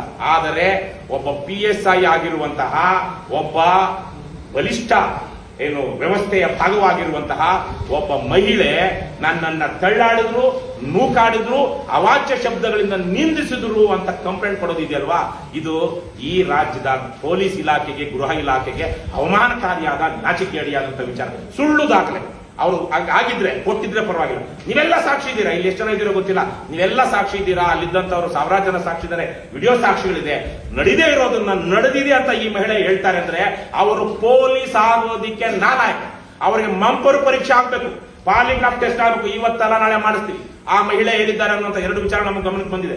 ಒಂದು, ಆ ಮಹಿಳೆ ಇಲ್ಲ ನನಗೇನು ಗೊತ್ತಿಲ್ಲ, ನನ್ನನ್ನು ಬಲವಂತವಾಗಿ ಪೊಲೀಸ್ ಇನ್ಸ್ಪೆಕ್ಟರ್ ಸಹಿ ಮಾಡು ಅಂತೇಳಿ ನನ್ನ ಕೈಯಲ್ಲಿ ಸುಳ್ಳು ದೂರಿಗೆ ಸಹಿ ಮಾಡಿಕೊಂಡ್ರು ಅಂತ ಆ ಹೆಣ್ಮಗಳು ಅಳ್ತಾ ಇದ್ಲು ಅಂತ ಒಂದು ಸುದ್ದಿ. ಇನ್ನೊಂದು ಸುದ್ದಿ, ಅದೇ PSI ದೂರು ಕೊಟ್ಟಿರುವಂತ ದೂರುಗಾರ್ತಿ ಲಾಯರ್ಗಳಿಗೆ, ನಮ್ಮ ಪರವಾಗಿ ವಾದ ಮಾಡೋದಕ್ಕೆ ಬರುವಂತ ಲಾಯರ್ಗಳಿಗೆ ಫೋನ್ ಮಾಡಿ ದಯವಿಟ್ಟು ಈ ಕೇಸ್ ತಗೊಳ್ಬೇಡಿ ಅಂತ ಹೇಳ್ತಾರೆ ಅಂತ. ಎರಡೂ ಒಬ್ಬ ಮಹಿಳೆ ಇತ್ತೀಚೆಗೆ ತಾನೇ ಅಲ್ಲಿ ಗಲ್ಲಾಯಿತು ತಮಿಳುನಾಡಲ್ಲಿ. ಒಬ್ಬ ಕಾನ್ಸ್ಟೇಬಲ್ ನಿಂತ್ಕೊಂಡು ಸಾಕ್ಷಿ ಹೇಳಿದ್ದಕ್ಕೆ ಅಲ್ಲಿ ಒಂದು ಸತ್ಯದ ಪರ ನ್ಯಾಯದ ಪರ ಒಂದು ತೀರ್ಮಾನ ಆಯ್ತು ಪೊಲೀಸರ ಮೇಲೆ. ಆದ್ರೆ ಇಲ್ಲಿ ಈ ಮಹಿಳೆ ಇವರು ಇವತ್ತಲ್ಲ ನಾಳೆ ಅವರ ಕಟಕಟೆಯಲ್ಲಿ ನಿಲ್ತಾರೆ, ಅವರ ಕೆಲಸ ಕಳ್ಕೊಳ್ತಾರೆ, ಅವರ ಮೇಲೆ ಕೇಸ್ಗಳನ್ನ ನೂರಾರು ಸಂದರ್ಭಗಳಲ್ಲಿ ಅವ್ರ ಮೇಲೆ ಕೇಸ್ಗಳನ್ನು ಹಾಕಲಾಗುತ್ತೆ. ಅವರ ಭವಿಷ್ಯ ಬಹಳ ಕರಾಳವಾಗಿರುತ್ತೆ. ಸುಳ್ಳು ದೂರು ಯಾರು ಆಗ್ಲೇ ಹೇಳಿದಾಗೆ ಕೊಳ್ಳಿ, ಬಡವರು, ಅಸಹಾಯಕರು, ದುರ್ಬಲರು ಏನೋ ಕೊಡ್ತಾರೆ, ನಾವು ಅದನ್ನ ಕ್ಷಮಿಸ್ಬೋಣ. ಆದ್ರೆ ಒಬ್ಬ ಬಲಿಷ್ಠ ವ್ಯವಸ್ಥೆಯ ಒಬ್ಬ ಮಹಿಳಾ ಅಧಿಕಾರಿ ಈ ತರಕ್ಕೆ ನನ್ನನ್ನು ಅವಾಚ್ಯ ಶಬ್ದಗಳಿಂದ ಬೈದ್ರು, ನಿಂದಿಸಿದ್ರು, ತಳ್ಳಾಡಿದ್ರು, ಅಲ್ಲಿ ನೋಡಿದಿರೋದನ್ನೆಲ್ಲ ನೋಡಿದ್ದಾರೆ. ಹಾಗಾಗಿ ಆ ಮಹಿಳೆ ಹುದ್ದೆಯಲ್ಲಿ ಮುಂದುವರಿಯೋದಕ್ಕೆ ನಾಲಾಯಕ. ಆ ಮಹಿಳೆಗೆ ಆ ತರಕ್ಕೆ ಮಾಡಿ ಅಂತ ಹೇಳಿರುವಂತ ಯಾವನೇ ಇನ್ಸ್ಪೆಕ್ಟರ್ ಇರಲಿ, ಯಾವನೇ SP ಇರಲಿ, they are not fit to serve in a democracy. ನಮ್ಮದಿದು ಪ್ರಜಾಪ್ರಭುತ್ವ ಸರ್ಕಾರ, ಯಾವುದೋ ರಾಜನ ಆಡಳಿತ, ಯಾವುದೋ ಸರ್ವಾಧಿಕಾರಿ ಆಡಳಿತ ಅಲ್ಲ. ಅವರು ಬದ್ಧರಾಗಬೇಕಾಗಿರೋದು ಸಂವಿಧಾನಕ್ಕೆ ಮತ್ತು ಸತ್ಯಕ್ಕೆ. ಸಂವಿಧಾನಕ್ಕೆ ಸತ್ಯಕ್ಕೆ ಬದ್ಧವಾಗಿಲ್ಲದ ಸರ್ಕಾರಿ ಅಧಿಕಾರಿಗಳು, ಅವನು ಚೀಫ್ ಸೆಕ್ರೆಟರಿ ಆಗಿರಲಿ, DGP ಆಗಿರಲಿ, ಎಂತಹದೇ ದೊಡ್ಡ ಅಧಿಕಾರಿ IAS IPS ಆಗಿರಲಿ, ಅವರೆಲ್ಲರೂ ಸಾರ್ವಜನಿಕವಾಗಿ ಪ್ರಜಾಪ್ರಭುತ್ವದಲ್ಲಿ ಜನಪ್ರತಿನಿಧಿಗಳು ಮಾಡಿದಂತ ಕಾಯ್ದೆ ಕಾನೂನುಗಳಿಗೆ ಅಡಿಯಾಗಿ ಕೆಲಸ ಮಾಡಬೇಕು ಹೊರತು ಅವರ ಏನಂತಾರೆ ಓರಲ್ ಮಾತುಗಳಿಗಲ್ಲ, ಬಾಯಿ ಮಾತುಗಳಿಗೆ. ಗೃಹ ಸಚಿವರು ಹೇಳಿರಬಹುದು, ಇವ್ರು ಒಳಗಾಕ್ರಿ ಅಂತ ಹೇಳಿ, ಹಾಕಿ ಅಂತ ಹೇಳಿದ ತಕ್ಷಣಕ್ಕೆ ನಾಯಿಗಿಂತ ನಾಯಿ ಬಾಲ ಜಾಸ್ತಿ ಅಲ್ಲಾಡುತ್ತೆ ಅಂತಾರಲ್ವಾ, ಆ ತರಕ್ಕೆ SP ಆದಿಯಾಗಿ ಆ SP is unfit to serve Karnataka people of ಕರ್ನಾಟಕದ ಜನರಿಗೆ ಮಾಡಿರುವಂತಹ ಮಹಾದ್ರೋಹ ಈತ IAS IPS ಆಫೀಸರ್ಗಳು. ಇನ್ನು ಚಿಕ್ಕ ಹುಡುಗ ಅನ್ಸುತ್ತೆ, ನನಗೆ ಗೊತ್ತಿಲ್ಲ ಎಷ್ಟೋ 35-40 ಹೇಗಿರ್ಬೇಕು. ನಿಮ್ಗೆ ಗೊತ್ತಿರಬಹುದು, ಮೊನ್ನೆ ಮಧುಕರ್ ಶೆಟ್ಟರ್ದು ಇದಾದಾಗ ಸತ್ತಾದಾಗ ನಾವು ರಾಜ್ಯದ 100-150ಕ್ಕಿಂತ ಹೆಚ್ಚು ಪೊಲೀಸ್ ಸ್ಟೇಷನ್ಗಳಿಗೆ ಮಧುಕರ್ ಶೆಟ್ಟರ ಫೋಟೋ ತೆಗೆದುಕೊಂಡು ಹೋಗಿ ಪೊಲೀಸರಿಗೆ ಒಂದು ಮನವಿ ಮಾಡಿದ್ವಿ, ಇವರ ಆದರ್ಶದಲ್ಲಿ ನೀವು ಕೆಲಸ ಮಾಡಿ ಅಂತ. ಬಹಳಷ್ಟು ಕಡೆಗಳಲ್ಲಿ ಯಾರೋ 4-5 ಮೊನ್ನೆ ಯಾವುದೋ ಹುಡುಗಿ ತಗಲಾಕೊಂಡಿದ್ನಲ್ಲ, ಏನೋ ಅವನ ಹೆಸರು, ಯಾವನೋ ಇನ್ಸ್ಪೆಕ್ಟರ್ ಐಶು ಅಂತ ಇದ್ನಲ್ಲ, ಆ ಲೇಡಿ ಡಾನ್, ಪಾಪಣ್ಣ, ಅವನು ಒಂದು ಕಡೆ ವಿರೋಧ ಮಾಡಿದ, ಫೋಟೋ ತಗೊಳಕ್ಕೆ ರೆಡಿ ಇರಲಿಲ್ಲ ನನ್ನ ಅಥವಾ. ಆದರೆ ಬಹುತೇಕ ಕಡೆಗಳಲ್ಲಿ ನಾವು ಕೊಟ್ಟಂತ ಫೋಟೋ ತೆಗೆದುಕೊಂಡು ಅಲ್ಲಿಟ್ಟು ಪೂಜೆ ಮಾಡಿ ಅವರ ಆದರ್ಶದಲ್ಲಿ ನಾವು ಮುಂದುವರಿತೀವಿ ಅಂತ ಹೇಳಿದ್ರು. ಆ ತರಹದ ಪೊಲೀಸ್ ವ್ಯವಸ್ಥೆಯಲ್ಲಿ ಈ ತರಹದ ಮಧುಕರ್ ಶೆಟ್ಟಿ ಇದ್ದಂತಹ ಪೊಲೀಸ್ ವ್ಯವಸ್ಥೆಯಲ್ಲಿ ಇವತ್ತು ತುಮಕೂರಿನ ಎಸ್ಪಿಗೆ ಗೊತ್ತಿದೆ, ಎಸ್ಪಿನೋ ಈ was present at the spot, is the witness. ನಾವು ಕರಿತೀವಿ ಪಾರ್ಟಿ ಸವಾಲ್ ಮಾಡಿದಾಗ, ಕೇಸ್ ಚಾರ್ಜ್ ಶೀಟ್ ಆಗ್ಲಿ, ಪಾರ್ಟಿ ಸವಾಲಿಗೆ ಆ SP-ನೇ ಕರೆಸಿ ಕಟಕಟೆ ನಿಲ್ಲಿಸ್ತೀವಿ. ಅವರೇ ಹೇಳ್ಬೇಕು, ಪ್ರಮಾಣಬದ್ಧವಾಗಿ ಹೇಳಬೇಕು, ಇವ್ರ ಮೇಲೆ ಮುಂದಕ್ಕೆ ಏನೇನು ಕಾನೂನು ಕ್ರಮ ತಗೊಳಕ್ಕಾಗುತ್ತೋ ನಮ್ಗೆ ಗೊತ್ತಿಲ್ಲ. ಆದ್ರೆ ಪಾಲಿಗ್ರಾಫ್ ಟೆಸ್ಟ್ ಮಾಡಿಸ್ತೀವಿ, ಮಂಪರ್ ಪರೀಕ್ಷೆ ಮಾಡಿಸ್ತೀವಿ, ಏನೆಲ್ಲ ಕಾನೂನಲ್ಲಿ ಅವಕಾಶ ಇದೆಯೋ ಅದು ನಾವು ಮಾಡಿಸ್ತೀವಿ. ಆದ್ರೆ ಇಂಥವರು ಕರ್ನಾಟಕದಂತಹ ಪ್ರಜಾಪ್ರಭುತ್ವ ರಾಜ್ಯದಲ್ಲಿ ಇರಬೇಕಾ ಇರಬಾರದಾ? IAS ಅಧಿಕಾರಿಗಳು, IPS ಅಧಿಕಾರಿಗಳು ಈ ಮಟ್ಟಕ್ಕೆ ಹೋದ್ರೆ ರಾಜ್ಯದಲ್ಲಿ ಆಡಳಿತ ಏನಾಗುತ್ತೆ, ಜನಸಾಮಾನ್ಯರ ಹಕ್ಕುಗಳು ಏನಾಗುತ್ತೆ, ಈ ವಿಚಾರವಾಗಿ ಜನ ಯೋಚನೆ ಮಾಡಬೇಕು. ಹಾಗಾಗಿ ನಾನು ಪತ್ರಕರ್ತರಲ್ಲಿ ಆ ಪರಮೇಶ್ವರ್ ಅವರು ರಾಜೀನಾಮೆ ಕೊಡಬೇಕು. ಅವರು ಕೇವಲ ತುಮಕೂರು ಜಿಲ್ಲೆಗೆ ಅಷ್ಟೇ ಅಲ್ಲ, ರಾಜ್ಯಕ್ಕೆ ಅಧ್ಯಕ್ಷ ಮತ್ತು ಒಬ್ಬ ಭ್ರಷ್ಟ ಗೃಹ ಮಂತ್ರಿ. ಏನು ಹಿಡಿತಾ ಇಲ್ಲ, ಇಡೀ ರಾಜ್ಯದಲ್ಲಿ ಅತ್ಯಂತ ಅತಿ ಕೆಟ್ಟ ಜನದ್ರೋಹಿ, ಜನ ವಂಚಕ ಒಂದು ಇಲಾಖೆ ಇದ್ರೆ ನಂಬರ್ 1 ಪೊಲೀಸ್ ಇಲಾಖೆ, ಎರಡನೇದು ಕಂದಾಯ ಇಲಾಖೆ.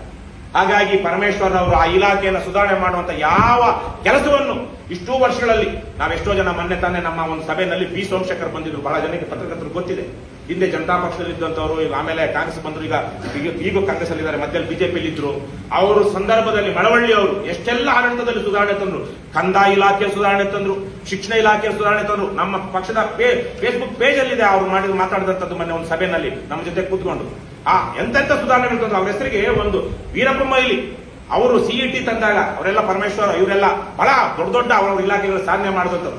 Tell me one single thing about G. Parameshwar. G Parameshwar ಅವರು ಅವರ ಸಚಿವರಾಗಿ ಯಾವುದೇ ಇಲಾಖೆಯಲ್ಲಿ ಇರಲಿ, ಮೊದಲು ಸಿರಿಕಲ್ಚರ್ ರೇಷ್ಮೆ ಸಚಿವರಾಗಿದ್ರು, ತದನಂತರ ಉನ್ನತ ಶಿಕ್ಷಣ ಸಚಿವರಾದ್ರು, ಎರಡೂ ಅವಧಿಗೆ ಈಗ ಏನಾಗಿದ್ದಾರೆ, ಹೋಮ್ ಮಿನಿಸ್ಟರ್ ಆಗಿದ್ದಾರೆ. ಒಂದು ಪಾರದರ್ಶಕವಾದಂತಹ, ಒಂದು ಜನಪರವಾದಂತಹ ಒಂದು ಸುಧಾರಣೆಯನ್ನ ಇಲಾಖೆಯಲ್ಲಿ ತಂದಿದ್ದಾರೆ ಅನ್ನೋದಕ್ಕೆ ಇವರು ರಿಮೋಟ್ ಕಂಟ್ರೋಲ್ ಎಲ್ಲಿದೆ, ಬಹುಶಃ ಯತೀಂದ್ರ ಹತ್ರ ಇದೆ, ಯತೀಂದ್ರ ಹತ್ರನೋ ಬೇರೆಯವ್ರ ಹತ್ರನೋ ಇದೆ ಹೊರತು ಇವರು ಬರೀ ತುಮಕೂರಿಗೆ ಬರುವಾಗ, ಬೇರೆ ಬೇರೆ ಕಡೆ ಬರುವಾಗ ಏನಂತಾರೆ ಅದನ್ನ, ಏನಪ್ಪಾ ಅದು ಗಾಡಿಗಳು ಬರ್ತಾವಲ್ಲ, ಕ್ಯಾವಲ್ಕೇಡ್ ಏನಂತಾರೆ ಅದು, ಎಸ್ಕಾರ್ಟ್ಗಳು ಹಾಕೊಂಡು ಬರೋದಕ್ಕೆ ಮಾತ್ರ ಖುಷಿ ಪಡುವಂತಹ ವ್ಯಕ್ತಿ. ಅವ್ರಿಗಿರೋದೆಲ್ಲನೂ ಅವರ ಮೆಡಿಕಲ್ ಕಾಲೇಜು, ಇಂಜಿನಿಯರಿಂಗ್ ಕಾಲೇಜುಗಳನ್ನ ಬೆಳೆಸೋದು, ಅವರ ಸಾಮ್ರಾಜ್ಯವನ್ನ ವಿಸ್ತರಿಸೋದು, ಆವಾಗ MLA ಆಗುವಂಥದ್ದು, ಮಿನಿಸ್ಟರ್ ಆಗುವಂಥದ್ದು ಕಾಂಗ್ರೆಸ್ ಪಕ್ಷ ಬಂದಾಗ. ಅದು ಬಿಟ್ಟರೆ ಯಾವುದೇ ಒಂದು ಜನಪರವಾದ ಹೋರಾಟವಾಗಲಿ, ಜನಪರವಾದ ವಿಚಾರವಾಗಲಿ, ಜನರ ಪರವಾಗಿ ಕೆಲಸ ಮಾಡಿದ್ದಾರೆ ಅನ್ನೋದಕ್ಕೆ ಯಾವ ಸಾಕ್ಷಿಗಳು ಜನರ ಮುಂದೆ ಇಲ್ಲ. ಇಂತಹ ಅದಕ್ಷ ಸಚಿವ ನಮ್ಮ ರಾಜ್ಯಕ್ಕೆ ಬೇಕಾಗಿಲ್ಲ. ತುಮಕೂರಿನ ಜನಕ್ಕಂತೂ ಜಿ ಪರಮೇಶ್ವರ್ ತುಮಕೂರು ಜನತೆಗೆ ಅಂಟಿದಂತಹ ಒಂದು ಶಾಪ. 11 ವಿಧಾನಸಭಾ ಕ್ಷೇತ್ರಗಳು ಅಲ್ವಾ, 11 ವಿಧಾನಸಭಾ ಕ್ಷೇತ್ರಗಳು, 9 ತಾಲೂಕುಗಳಿರುವಂತಹ ರಾಜ್ಯದ 2ನೇ ಅತಿ ದೊಡ್ಡ ಜಿಲ್ಲೆ, ಬೆಳಗಾವಿ ಜಿಲ್ಲೆ ಬಿಟ್ಟರೆ 2ನೇ ಅತಿ ದೊಡ್ಡ ಜಿಲ್ಲೆ ತುಮಕೂರು. ತುಮಕೂರಿಗೆ ಕನಿಷ್ಠ ಒಂದು ಮೆಡಿಕಲ್ ಕಾಲೇಜು, ಸರ್ಕಾರಿ ಮೆಡಿಕಲ್ ಕಾಲೇಜು ತರೋದಿಕ್ಕೆ ಯೋಗ್ಯತೆ ಇಲ್ಲದಂತಹ ಸಚಿವ. ಆಗ್ಲೇ ಹೇಳಿದಂಗೆ 30-40 ಸಾವಿರ ಕೋಟಿ ರೂಪಾಯಿ ಸರ್ಕಾರದಲ್ಲಿ ಹಣ ಕೊಳಿತಾ ಇದೆ. ಆ ಹಣವನ್ನ ತಂದು ಇಲ್ಲಿ ರಿಹ್ಯಾಬಿಲಿಟೇಷನ್ ಅಂಡ್ ರೀಜನರೇಷನ್, ಪುನರ್ವಸತಿ ಮತ್ತು ಪುನರುಜ್ಜೀವನದ ಕಾರ್ಯಕ್ರಮ ಮಾಡೋದಕ್ಕೆ ಅಷ್ಟು ಹಣ ಇದೆ. ಅದ್ರ ಬಗ್ಗೆ ಇವರು ಯಾವುದೇ ತರಹದ ಸಭೆಗಳನ್ನ ಮಾಡಿಲ್ಲ. ತಿಪ್ಟೂರು, ಗುಬ್ಬಿ, ಆ ಭಾಗದಲ್ಲಿ ಚಿಕ್ಕನಾಯಕನಹಳ್ಳಿಯಲ್ಲಿ ಗಣಿಗಾರಿಕೆಯಿಂದ ಬಾಧಿತವಾಗಿರುವಂತಹ ತಾಲೂಕುಗಳನ್ನ ಡೆವಲಪ್ಡ್ ಕಂಟ್ರೀಸ್, ಅಭಿವೃದ್ಧಿ ಹೊಂದಿದ ದೇಶಗಳ ಸಮಾನಕ್ಕೆ ತರಬಹುದಾದಷ್ಟು ದುಡ್ಡು ಇವತ್ತು ಅಲ್ಲಿ ಕೊಳಿತಾ ಇದೆ. ಅದಕ್ಕೆ ಯಾವುದೇ ಕಾರ್ಯಯೋಜನೆ ರೂಪಿಸಿಲ್ಲ. ಯಾಕೆಂದ್ರೆ ತುಮಕೂರು ಜಿಲ್ಲೆಗೆ ಅಂಟಿದಂತಹ ಶಾಪ ಇವತ್ತು ರಾಜ್ಯ ಸರ್ಕಾರದಲ್ಲಿ ಕುಳಿತುಕೊಂಡು ಇದನ್ನೆಲ್ಲ ಕಂಟ್ರೋಲ್ ಮಾಡ್ತಾ ಇದೆ. ಈ ಹಿನ್ನೆಲೆಯಲ್ಲಿ ನಾವು ಪರಮೇಶ್ವರ್ ಅವರು ರಾಜೀನಾಮೆ ಕೊಡಬೇಕು. ಕಾಂಗ್ರೆಸ್ ಪಕ್ಷದವರಿಗೆ ನಾಚಿಕೆ, ಮಾನ, ಮರ್ಯಾದೆ ಇದೆ ಅಂದ್ರೆ ಅವರು ಈ ಕೂಡಲೇ ಪರಮೇಶ್ವರ್ ಅವರನ್ನ ದುಂಡಾವರ್ತನೆ ಮಾಡಿದ್ದಕ್ಕೆ, ಕೈ ಮಾಡಿದ್ದಕ್ಕೆ ಬಹಳ ಕಡೆಗಳಲ್ಲಿ ಬರ್ದೇ ಇರಬಹುದು, ಆದ್ರೆ ಸಾಕ್ಷ್ಯಾಧಾರಗಳಿದೆ. ನಮ್ಮ ವಿಡಿಯೋದಲ್ಲೂ ನಾನು ಸಹ ಒಂದು ಫೋಟೋ ಹಾಕಿದ್ದೀನಿ ಫೇಸ್ಬುಕ್ ನಲ್ಲಿ, ಕೈ ಮಾಡಿರೋ ಇನ್ನೊಂದಿರೋದಕ್ಕೆ.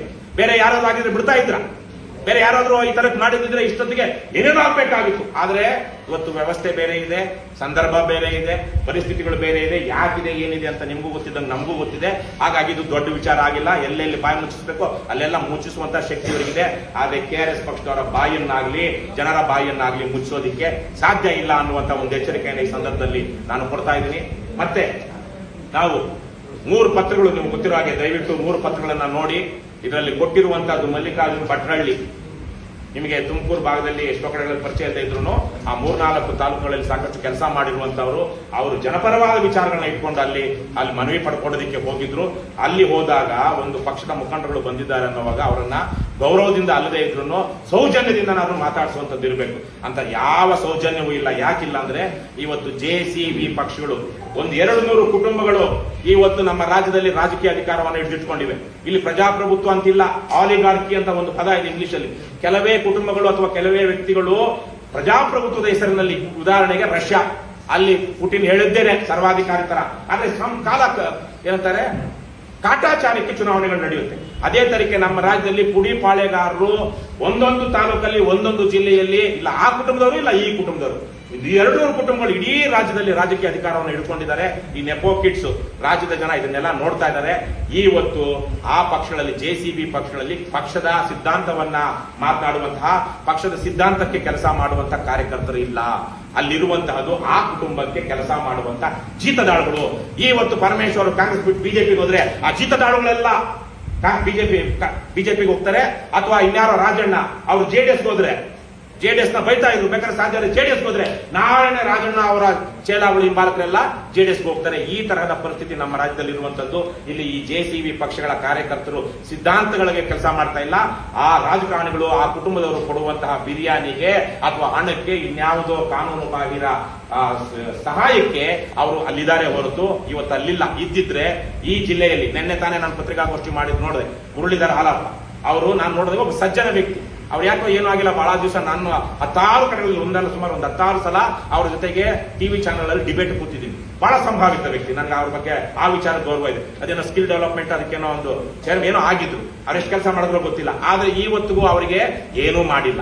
ಅವರು ಇವತ್ತಿಗೂ ಪರಮೇಶ್ವರ್ಗೆ ಜೈ ಅನ್ಬೇಕು, ಇಲ್ಲ ರಾಜಣ್ಣ ಜೈ ಅನ್ಬೇಕು, ಇಲ್ಲ ಸಿದ್ದರಾಮಯ್ಯ ಜೈ ಅನ್ಬೇಕು. ಅದಿದ್ರೆ ಮಾತ್ರ ಅವ್ರಿಗೆ ಅವ್ರು ಹೇಳ್ತಾರೆ, ಎಚ್ಚರಿಕೆ ಕೊಡ್ತಾರಂತೆ. ಏನ್ ಎಚ್ಚರಿಕೆ ಕೊಡ್ತಾರೆ KRS ಪಕ್ಷಕ್ಕೆ? ಆದ್ರೆ ಅಲ್ಲಿ ಪತ್ರಿಕಾಗೋಷ್ಠಿಯಲ್ಲಿ ಯಾರು ಪತ್ರಕರ್ತರಿದ್ರೋ ಗೊತ್ತಿಲ್ಲ. ಅಲ್ಲಿ ನಡೆದಿರೋದೊಂದು, ಕೇಸ್ ಹಾಕಿರೋದೊಂದು ಅಂತ ಅವ್ರು ಹಾಲಪ್ಪ ಅವ್ರಿಗೆ ಹೇಳ್ಬೇಕಾಗಿತ್ತು. ಮುರಳೀಧರ್ ಯಾರಾದ್ರೂ ನೆನಪಿಸಬೇಕಾಗಿತ್ತು. ಇಷ್ಟು ಸಾಕ್ಷಿಗಳಿದೆ, ಅಲ್ಲಿ ನಡೆದಿದ್ದೇ ಬೇರೆ. ಆದ್ರೆ ಆ ವ್ಯಕ್ತಿ ಅಲ್ಲಿ ಬಲಾತ್ಕಾರ ಮಾಡಿದ್ದಾನೆ, ಅವಾಚ್ಯ ಶಬ್ದಗಳಿಂದ ಬೈದಿದ್ದಾನೆ, ತಳ್ಳಾಡಿದ್ದಾನೆ ಅಂತ ದೂರು ಕೊಟ್ಟಿದ್ದಾರೆ ಒಬ್ಬ PSI, ಮಹಿಳಾ PSI. ಇದ್ರ ಬಗ್ಗೆ ನೀವೇನ್ ಹೇಳ್ತೀರಾ ಅಂತ ಯಾರಾದ್ರೂ ಕೇಳಿದ್ರು ಏನೋ ಗೊತ್ತಿಲ್ಲ, ಕೇಳಿರಬಹುದು ಅಂತ ನಾನು ಭಾವಿಸ್ತೀನಿ. ಕೇಳಿಲ್ಲ ಅಂದ್ರೆ ನಾನು ಕೇಳ್ತಾ ಇದ್ದೀನಿ, mister Muralidhar, what you say about this? Blatant lie, it's A ಬ್ಲಾಟೆಂಟ್ ಲೈ. ಮೇಲ್ನೋಟಕ್ಕೆ ಸ್ಪಷ್ಟವಾಗಿ ಎದ್ದು ಕಾಣಿಸುವಂತ ಅಪ್ಪಟ ಸುಳ್ಳು ಆ ದೂರಲ್ಲಿರುವಂತದ್ದು. What you say about this? Is this the government Congress wants to run? ಇದು ಸಂವಿಧಾನಬದ್ಧವಾಗಿ ನಡೀತಿರುವಂತಹ ಸರ್ಕಾರವಾ? ನೀವು ಹಾಕುವಂತಹ ದಬ್ಬಾಳಿಕೆಗೆ, ಗೂಂಡಾಗಳಿಗೆ ಬೆದರ್ಕೊಂಡು ಹೋಗುವಂತಹ ಜನರಲ್ಲ KRS ಪಕ್ಷದವರು. ಅವ್ರು ನಾವು ಕಾರ್ಯಕರ್ತರು ಅನ್ನೋದಿಲ್ಲ, ಸೈನಿಕರು ಅಂತೀವಿ. ದಂಡಿಗೆ ಎದುರಲಿಲ್ಲ, ದಾಳಿಗೆ ಎದುರಲಿಲ್ಲ, ದಾಸಪ್ಪನ ಗಲಗಟ್ಟೆಗೆ ಎದುರ್ತೀವಿ ಅಂತ ಕನ್ನಡದಲ್ಲಿ ಒಂದು ಬಹಳ ದೊಡ್ಡ ಪ್ರಸಿದ್ಧಿಯಾದ ಗಾದೆ ಇದೆ. ನಿಮ್ಮ ಗೊಡ್ಡು ಬೆದರಿಕೆಗಳಿಗೆ, ಕಾಂಗ್ರೆಸ್ನ ಗೂಂಡಾಗಳ ಅಥವಾ ಜೀತದಾಳುಗಳ ಬೆದರಿಕೆಗೆ ಕರ್ನಾಟಕ ರಾಷ್ಟ್ರ ಸಮಿತಿ ಪಕ್ಷದ ಪ್ರಜಾಪ್ರಭುತ್ವವಾದಿ, ಜನಪರವಾಗಿ ಕೆಲಸ ಮಾಡ್ತಿರುವಂತಹ ಪ್ರಾಮಾಣಿಕ ಮತ್ತು ಧೈರ್ಯ ಹೊಂದಿರುವಂತಹ ಸೈನಿಕರು ಬೆದರೋದಿಲ್ಲ ಅಂತ ನಾನು ಈ ಪತ್ರಿಕಾಗೋಷ್ಠಿ ಮೂಲಕ ಕಾಂಗ್ರೆಸ್ನ ಕುಡಿ ಚೇಲಾಗಳಿಗೆ ಅಥವಾ ಪರಮೇಶ್ವರ್ ಅವರ ಜೀತದಾಳುಗಳಿಗೆ ಈ ಮೂಲಕ ನಾನು ಎಚ್ಚರಿಕೆ ಕೊಡ್ತಾ ಇದ್ದೀನಿ. ಮುಂದಿನ ದಿನಗಳಲ್ಲಿ ಕೊನೆಯದಾಗಿ ಈ ತುಮಕೂರಿನಲ್ಲಿ ಅಷ್ಟೇ ಅಲ್ಲ, ರಾಜ್ಯದಲ್ಲಿ ಈ ಭ್ರಷ್ಟ ರಾಜಕಾರಣಿಗಳು ಮಾಡುವಂತ ಜನಸ್ಪಂದನ ಕಾರ್ಯಕ್ರಮಗಳಿಗೆ ಮಂತ್ರಿಗಳು ಹೋಗುವಂತ ಜಾಗಕ್ಕೆ ಕರ್ನಾಟಕ ರಾಷ್ಟ್ರ ಸಮಿತಿ ಪಕ್ಷದವರು ಅಲ್ಲಿ ಹೋಗ್ತಾರೆ, ಧರಣಿ ಮಾಡ್ತಾರೆ, ಪ್ರತಿಭಟನೆ ಮಾಡ್ತಾರೆ, ಕಪ್ಪು ಬಾವುಟ ಪ್ರದರ್ಶನ ಮಾಡ್ತಾರೆ. ಇದೆಲ್ಲ ನಾಟಕ. ನೀವು ಮಾಡ್ತಾ ಇರುವಂತದ್ದು ಸುಮ್ಮನೆ ಕಾಟಾಚಾರಕ್ಕೆ, ಜನರ ಕಣ್ಣೊರೆಸೋದಕ್ಕೆ ನೀವು ಮಾಡ್ತಾ ಇದ್ದೀರಿ ಹೊರತು ನಿಮ್ಮಲ್ಲಿ ಯಾವುದೇ ತರಹದ ಆ ಸಮಸ್ಯೆಗಳಿಗೆ ಪರಿಹಾರ ಕೊಡುವಂತ ಯಾವ ಬದ್ಧತೆನೂ ಇಲ್ಲ. ಉದಾಹರಣೆಗೆ ಈ ಪತ್ರಗಳನ್ನ ಅವರು ಪರಮೇಶ್ವರ್ ಕೊಟ್ಟರು, ಇಟ್ಕೊಂಡ್ರು. ಆ ಪತ್ರಕ್ಕೆ ಒಂದು ಸೀಲ್ ಇಲ್ಲ, ಒಂದು ಅಕ್ನಾಲಜ್ಮೆಂಟ್ ಇಲ್ಲ. ನೋಡ್ರಿ ಇದ್ರ ಬಗ್ಗೆ ಏನಾದ್ರು ಕೇಳಿ ಅಂತ ಕೇಳೇ ಇಲ್ಲ ಪರಮೇಶ್ವರ್. ಮತ್ತೆ ಈ ಪತ್ರ ಏನಾಗ್ತಿತ್ತು? ಹೋಗ್ತಾ ಇತ್ತು, ಅಷ್ಟೇ ಆಗ್ತಾ ಇದ್ದಿದ್ದು. ಆ ಪತ್ರಕ್ಕೆ ಪರಮೇಶ್ವರ್ ಕೈಗೆ ಪತ್ರ ಕೊಟ್ಟಿದ ಮೇಲೆ ಅಲ್ಲಿ ಮುಂದೆ ನಡೀತಾ ಇದ್ದಿದ್ದು ಅಷ್ಟೇನೆ. ಈ ತರಹಕ್ಕೆ ಇವರ ಜನಸ್ಪಂದನ ನಡೀತಿರುವಂತದ್ದು. ಆ ಜನಸ್ಪಂದನ, ಪ್ರತಿಯೊಂದು ಜನಸ್ಪಂದನದಲ್ಲಿ ಒಂದು ಆಫೀಸ್ ಡಾಕ್ಯುಮೆಂಟ್ ನಂಬರ್ ಇರಬೇಕು.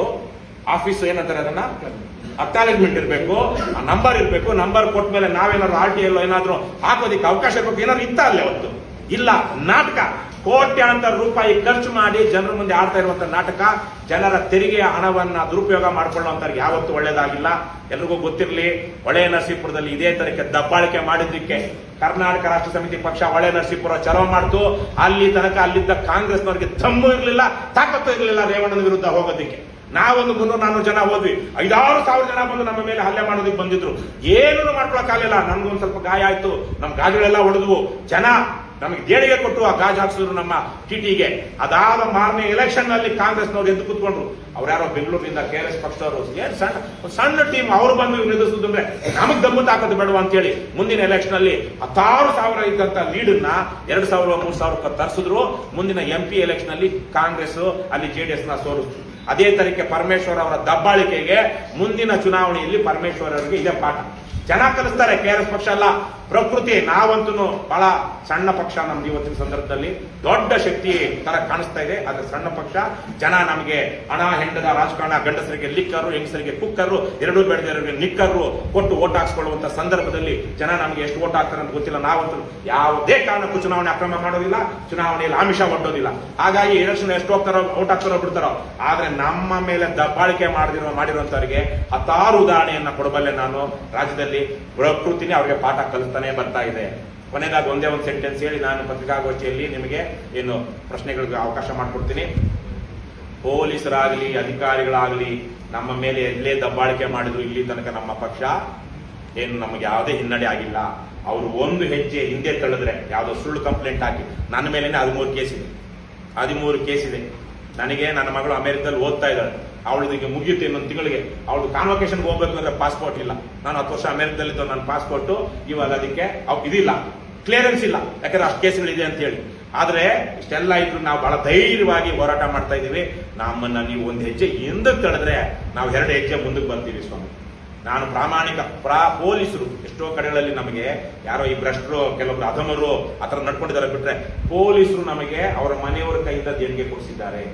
ಪೊಲೀಸರು ನಮಗೆ ಊಟ ಕೊಡಿಸಿದ್ದಾರೆ, ಪೊಲೀಸರು ನಮ್ಮನ್ನ ಗೌರವದಿಂದ ಕಂಡಿದ್ದಾರೆ. ಪ್ರಾಮಾಣಿಕ ಪೊಲೀಸರು ಈ ತುಮಕೂರಿನಲ್ಲಿರುವಂತಹ SP ಆದಿಯಾಗಿ ಇಲ್ಲೆಲ್ಲ ಸುಳ್ಳು ಕೇಸ್ ಹಾಕಿದಾರಲ್ಲ, ಇಂತಹ ಅಧಮ ಪೊಲೀಸರು ಮಾಡಿದ ಮಾತ್ರಕ್ಕೆ ಪೊಲೀಸರು ಎಲ್ಲರೂ ಕೆಟ್ಟವರಂತಲ್ಲ, ಅಲ್ಲೂ ಒಳ್ಳೆಯವರಿದ್ದಾರೆ. ನಲುಗ್ತಾ ಇದೆ ಈ ಪೊಲೀಸ್ ಇಲಾಖೆಯನ್ನ ಅತ್ಯಂತ ಕಡುಭ್ರಷ್ಟ ಇಲಾಖೆ ಅಂತ ಮಾಡಿದಂತ ಅಪಕೀರ್ತಿ ಈ ಪರಮೇಶ್ವರ್ ಅವರಿಗಿದೆ. ಇದನ್ನ ಮುಂದಿನ ದಿನಗಳಲ್ಲಿ ಪ್ರಕೃತಿನೇ ನಮ್ಮ ಪರವಾಗಿ ನಿಂತು ಅವರಿಗೆ ಏನು ಶಿಕ್ಷೆ ಕೊಡಬೇಕು ಅದನ್ನ ಪ್ರಕೃತಿ ಕೊಡುತ್ತೆ. ಆದರೆ ಅದಕ್ಕೆ ಪ್ರಕೃತಿಯ ಭಾಗವಾಗಿ ನಾವು ಏನೆಲ್ಲ ಹೋರಾಟ ಮಾಡಬೇಕು ಅದನ್ನ ಮಾಡ್ತೀವಿ. ಮುಂದಿನ ದಿನಗಳಲ್ಲಿ MLAಗಳಿಗೆ, ಮಿನಿಸ್ಟರ್ಗಳಿಗೆ ಅವರವರ ಕ್ಷೇತ್ರಗಳಿಗೆ ಹೋಗಿ ಅಲ್ಲಿ ಕಪ್ಪು ಬಾವುಟ ಅವರ ಕಾರ್ಯಕ್ರಮಗಳು ಮಾಡ್ತೀವಿ. ಏನು ಗಳಿಗೆ ಸಿದ್ಧ, ಗಡಿಗೆ ಸಿದ್ಧ, ಒಳಗೊಳಗೆ ಮೆದ್ದ. ಮೂಡ ಕಾರ್ಯಕ್ರಮದಲ್ಲಿ ಮೂಡ ಅವ್ಯವಹಾರದಲ್ಲಿ ಮೂಡಾಗಿ ಹೋಗಿ ನಾವು ಬಂದ್ ಮಾಡಿದ್ವಿ ಮೈಸೂರಲ್ಲಿ ಸಿದ್ದರಾಮಯ್ಯನವರ ವಿರುದ್ಧವಾಗಿ. ಅವತ್ತೊಂದು 300-400 ಜನನ ನಮ್ಮನ್ನ ಡಿಟೈನ್ ಮಾಡಿದ್ರು. ಯಾವ ಪಕ್ಷದವರು ನಾಟಕ ಮಾಡುವಂತ BJP ಪಕ್ಷದವ್ರ ತರಕಲ್ಲ, KRS ಪಕ್ಷದವರು. ಅವತ್ತು ಹೋಗಿ ನಾವು ಗಳಿಗೆ ಸಿದ್ಧ, ಒಳಗೊಳಗೆ ಮೆದ್ದ ಅಂತೇಳಿ ಜನಕ್ಕೆ ತೋರಿಸಿ ಬಂದಿದ್ವಿ. ಹಾಗಾಗಿ ಇಂಥ ಎಲ್ಲ ಹೋರಾಟಗಳನ್ನ ಮಾಡಿ ನಾವು ಜನರ ಮುಂದೆ ತೋರಿಸ್ತಾ ಇರ್ತೀವಿ. ಮನೆಯದಾಗ ಮಾಧ್ಯಮದವರಲ್ಲಿ ಒಂದು ಮನವಿ, ದಯವಿಟ್ಟು KRS ಪಕ್ಷದವರ ವಿಚಾರವನ್ನ ನೀವು ಅಲ್ಲಿ ಏನಿದೆಯೋ ಅದನ್ನ, ಅಲ್ಲಿ ಏನ್ ನಡೆದಿದೆ ಅನ್ನೋದನ್ನ ದಯವಿಟ್ಟು ವರದಿ ಮಾಡಿ. ನಮ್ಮ ಪತ್ರಿಕಾಗೋಷ್ಠಿಗಳನ್ನು ಅಷ್ಟೇ ನೀವು ವರದಿ ಮಾಡಿ. ನಿನ್ನೆ ತಾನೇ ಪತ್ರಕರ್ತರ ಬಹಳ ದೊಡ್ಡ ಸಭೆ ಬೀದರಲ್ಲಿ ನಡೆದಿದೆ. ಪತ್ರಕರ್ತರು ಇವತ್ತು ಬೇರೆ ಬೇರೆ ರೀತಿಯಲ್ಲಿ ಸಮಸ್ಯೆಯಲ್ಲಿದ್ದಾರೆ. ಆದ್ರೆ ಸತ್ಯದ ಹಾದಿಯನ್ನ ನೀವೂ ಸಹ ಬಿಡದೆ ನಮ್ಮದೇನು ವಿಚಾರ ಇದೆ ಅದನ್ನ ಹೇಳಿ. ಯಾರೋ ಬಲಾಢ್ಯರು, ಬಲಿಷ್ಠರು ಇವತ್ತಿರ್ತಾರೆ, ನಾಳೆ ಹೋಗ್ತಾರೆ. ಸತ್ಯ, ನ್ಯಾಯ, ಕಾನೂನು, ಸಂವಿಧಾನ, ಪ್ರಜಾಪ್ರಭುತ್ವದಲ್ಲಿ ಇವು ನಿಲ್ಲಬೇಕು, ನಿಲ್ಲುತ್ತೆ. ಆ ವಿಚಾರದಲ್ಲಿ ನಮ್ಮ ಹೋರಾಟ ಮುಂದುವರಿಯುತ್ತೆ. Thank you. ಯಾರು ಅದೆಲ್ಲ ಎಲ್ರಿಗೂ ಗೊತ್ತಿದೆ, ಅಲ್ಲಿ ನಡೀತು ಅಂತ ಜನಸ್ಪದ ಬೇರೆ ಬೇರೆ. KRS ಪಕ್ಷದವರು ಕೊನೆಯಲ್ಲಿ ಬಂದು ಸಭೆ ಮುಗಿಯುವಂತ ಹಂತದಲ್ಲಿ ಬಂದು ಮನವಿ ಕೂಡ ಬಂದರು. ಉದ್ದೇಶಪೂರ್ವಕವಾಗಿ ಅವ್ರು ಗಲಾಟೆ ಮಾಡೋ ಉದ್ದೇಶದಿಂದಲೇ ಬಂದರು ಅಂತ ಕಾಂಗ್ರೆಸ್ ಪಕ್ಷಗಳು ಆರೋಪ ಮಾಡಿದ್ದಾರೆ. Very good. ಅಷ್ಟಿಷ್ಟು ಅಷ್ಟಾದ್ರೂ ಮಾಡಿದಾರಲ್ಲ. ಆಗಿದ್ದು ಘಟನೆ ಕೊನೆ ಗಳಿಗೆಯಲ್ಲಿ, ಆದ್ರೆ ಅವ್ರು ಬಂದಿದ್ದು ಕೊನೆ ಗಳಿಗೆಯಲ್ಲಿ ಅನ್ನೋದಕ್ಕೆ ಬಂದು ಅವರು ಮನವಿ ಮಾಡಬಹುದಿತ್ತು. ವೇದಿಕೆಯಲ್ಲಿ ಬಂದು ಅಲ್ಲ, ಗೊತ್ತಾಯ್ತು ನನಗೆ. ನಾನು ಉತ್ತರ ಕೊಡ್ಬೋದಲ್ವಾ? ಅವರು ಅಷ್ಟೇ ಹೇಳಿದ್ದಾರೆ, ಹೌದು ಅವ್ರು ಬಂದಿದ್ದಾರೆ, ಕೊನೆಯಲ್ಲಿ ಬಂದಿದ್ದಾರೆ ಏನೋ ಮಾಡೋದಿಕ್ಕೆ ಅಂತ. ಆದರೆ ನಡೆದಿದ್ದೇನು ಅಂದ್ರೆ ಅವರು ಬೆಳಗ್ಗೆಯಿಂದನೇ ಆಚೆ ಕ್ಯೂ ಇದೆ, ಅವರು ಬಂದಿದ್ದಾರೆ, ಕಾದಿದ್ದಾರೆ, ಅವ್ರನ್ನ ಕೊನೆಯಲ್ಲಿ ಒಳಗಡೆ ಬಿಟ್ಟಿದ್ದಾರೆ. ಇದು ನಡೆದಿರೋದು. ಹಾಗಾಗಿ ಆರೋಪ ಸುಳ್ಳು ಅಂತಷ್ಟೇ ನಾವು ಹೇಳ್ಬೋದು. ಈಗ ಮೈಸೂರಿಂದ ಬಂದಿದ್ದಾರೆ ಇಲ್ಲಿಗೆ.